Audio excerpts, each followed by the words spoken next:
Yeah, welcome back to our series on Bach's Orgelbüchlein. The piece we're looking at today is one of those great Easter hymns. Erschienen ist der herrliche Tag. It speaks of the wonderful day, the day on which it's impossible to have too much rejoicing, the day in which Christ overcomes his enemies, and everything is made all right. So if ever there's a hymn that figuratively pulls out all the stops, it's this one. The texture itself is very straightforward. It's a canon between the right hand and the pedals with a cha-cha-jum, cha-cha-jum, cha-cha-jum figuration in between, taken by the left hand. So registration, it wants to be bright, it wants to be exciting, it wants to be dynamic. I think that the chorale melody in both the hand and in the pedals will benefit from a reed, a mixture perhaps, from a good deal of exciting sound. So I have here a 16-foot pedal reed, and on the main manual I have all the principals and the mixture and the trumpet. If you don't want to mix up the trumpet sound from the manual with the trumpet sound from the pedals, it's possible to use a cornet stop instead of a trumpet. This works particularly well on 18th century German instruments, not so well just here, particularly because this instrument doesn't have a cornet stop. The left hand, the accompaniment wants to be bright enough. Certainly 8/4-2 principals and perhaps some upper work as well. Needs to stand out without getting in the way. So anything which will be heard and will be percussive and bright is good, provided it doesn't get in the way of the chorale melody itself.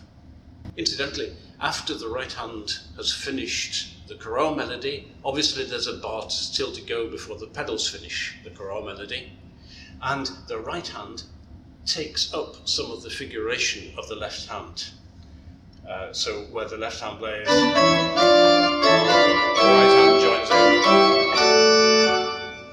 in, and there it's natural, almost obvious really, to play the right hand on the same manual as you've been playing the accompaniment, the left hand on. So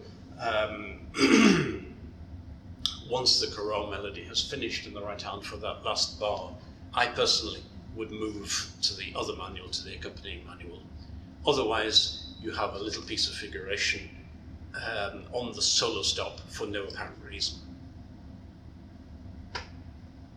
Tempo is quite straightforward in this piece. We're basing it on the cha-cha-jum movement. It needs to be fast enough to give that some rhythmic, dynamic drive, cha-cha-jum, cha-cha-jum, cha-cha-jum, but not so fast that it becomes garbled.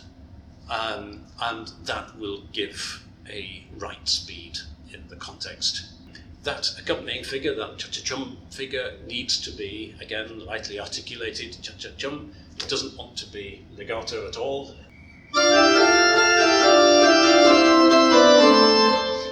It wants to be, as I say, sufficiently articulated to preserve the drive. And that means that where it's running in sixths, you don't need any fancy fingerings, you can use the same fingers. Cha-cha-jum.